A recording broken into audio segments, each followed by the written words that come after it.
Assalamualaikum warahmatullahi wabarakatuh. Nama saya Juratul Laili, NIM 2019-1075. Di video kali ini, untuk memenuhi tugas UAS, kajian barat atas Al-Quran. Dengan poin-poin yang pertama, fenomena kajian barat atas Al-Quran. Dan yang kedua, menjelaskan dua tokoh barat yang mengkaji Al-Quran. Dan yang ketiga, perbedaan dari dua tokoh tersebut. Yang pertama, fenomena kajian barat atas Al-Quran. Langsung saja, sejarah Al-Quran di barat ini memang sangat menarik untuk dikaji, karena bagaimanapun juga peradaban mereka banyak dipengaruhi oleh peradaban Islam. Perjumpaan Islam dan Barat ketika Islam meluas hingga Spanyol, perjumpaan ini mewujudkan karena pengaruh budaya dan peradaban sekaligus pada saat yang sama adalah terjadi pertukaran pengaruh pengetahuan. Dalam perkembangan seiring dengan kebangkitan Islam, pada abad pertengahan Barat berupaya mendalami Islam. Dan sebagai pintu masuk ialah dengan memahami Al-Quran.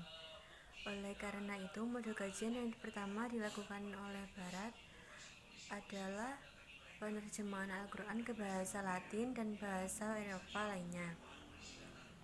Lalu, perkembangan pada kajian Al-Quran secara umum yang menjadikan pembahasan tentang sejarah Nabi sebagai pintu masuk. Hal ini masuk akal lantaran Al-Quran diturunkan kepada Nabi Muhammad dan disampaikan kepada umatnya secara umum. Perkembangan kajian Al-Quran di Barat bisa mewarisi pandangan umum generasi awal terhadap Al-Quran dan juga mengajukan perspektif lain terkait dengan pembacaan mereka terhadap Al-Quran. Kajian Al-Quran di Barat sendiri berdampak pada dinamika kajian Al-Quran di belahan dunia lainnya, tidak terkecuali di kalangan umat Islam, sekalipun ditambah lagi dengan kemajuan teknologi yang memungkinkan semua orang dengan mudah mengakses berbagai informasi. Fenomena pengaruh budaya paradigma dalam kajian Al-Quran kontemporer tidak bisa dipisahkan dari pesannya pendekatan kritik sejarah yang dikembangkan oleh Barat. Begitu juga terjadinya perkembangan modifikasi dan kritik yang dilakukan oleh pemikir kontemporer ketika mengkaji Al-Quran juga tidak luput dari upaya bersinambungan dengan para pemikir sebelumnya, sekaligus mengubah beberapa hal dari apa yang telah dilakukan pemikir sebelumnya.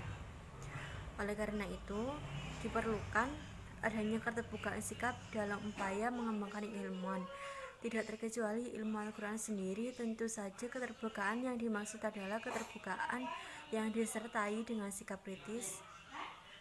Dari sikap itu akan terjadi apabila kita mau dan mampu membuka cakrawala pengetahuan kita semua melalui membaca atau juga mencari hikmah di mana hikmah tersebut dapat kita jumpai. Pada akhirnya, keragaman tersebut bukan lagi dinilai sebagai ancaman, bahkan telah menjadi semangat untuk memperkaya cakrawala kita semua. Dan yang kedua, menjelaskan tentang dua tokoh Barat yang mengkaji Al-Quran. Yang pertama, Christoph Luxemburg. Ia berasal dari Jerman yang berkebangsaan Lebanon, dan Luxemburg sendiri adalah nama samaran. Nama aslinya Ephraim Malki. Ia adalah seorang orientalisme kontemporer yang mengkaji tentang kebangsaan Al-Quran. Dalam kajiannya, Luxemburg menggunakan pendekatan filologis mengenai konstruksi Mushaf Utsmani. Ia mengklaim bahwa bahasa Al-Quran sendiri bukan dari bahasa Arab, melainkan pengaruh oleh bahasa Syriak Aramaik. Luxemburg juga menyimpulkan bahwa kajian filologis tersebut, yang pertama, bahasa Al-Quran sebenarnya bukan bahasa Arab, dan yang kedua, kosakatanya berasal dari bahasa Syriak Aramaik, dan yang ketiga, Al-Quran yang ada tidak otentik atau tidak sahih. Ia juga menganggap bahwa tradisi Al-Quran diambil dari Yahudi, sehingga Al-Quran yang ada sekarang ini perlu direvisi karena terjadi kesalahan makna dalam penafsiran oleh para mufasir. Dan adanya perbedaan-perbedaan bacaan dalam Al-Quran menjadi faktor munculnya pertanyaan tentang tidak sempurnanya bahasa sebagai bahasa tulis. Hal inilah yang kemudian melatar belakangi Luxemburg menggunakan analisis filologis bahasa Syriak dalam mengkaji bahasa Al-Quran. Selanjutnya, tokoh yang kedua, Mingana, lahir pada 23 Desember 1878 di Saranes, dekat Zako, dan ia meninggal pada 5 Desember 1937 di Birmingham, Inggris. Mingana adalah seorang teolog, sejarawan, dan seorang mantan pendeta yang terkenal. Dari pemikiran Alphonse Mingana menegaskan bahwa Nabi Muhammad maupun masyarakat Muslim tidak pernah menganggap Al-Quran secara berlebihan. Beberapa dari orientalis mengklaim bahwa sumber-sumber Arab dan Islam secara melekat tidak bisa dipercaya. Mereka menganggap bahwa Al-Quran bukanlah wahyu yang diberikan kepada Nabi Muhammad, melainkan sebuah karangan yang dicuri dari masa Yahudi.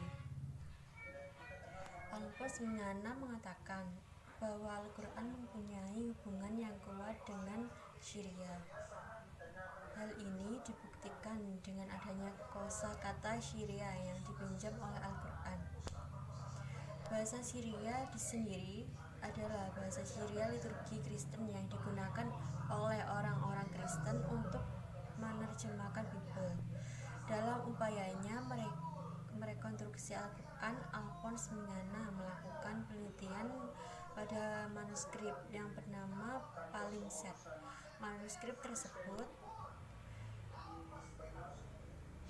di mana tulisan aslinya telah dihapus untuk memberi peluang bagi tulisan baru. Alphonse Mingana menggunakan teori pinjaman dan pengaruh theories of borrowing dan influencer guna mengeluarkan pengaruh bahasa Aramaik ke dalam gaya bahasa Al-Quran. Terakhir, perbedaan kajian terhadap dua tokoh yang saya dapat pahami bahwa memiliki hasil perbedaan kajian, yakni pada Christopher Luxemburg sendiri terfokus pada problematika linguistik kajian Al-Quran, sedangkan pada Mingana sendiri terfokus pada katalogisasi koleksi. Cukup itu yang dapat saya sampaikan. Semoga bermanfaat. Wassalamualaikum warahmatullahi wabarakatuh.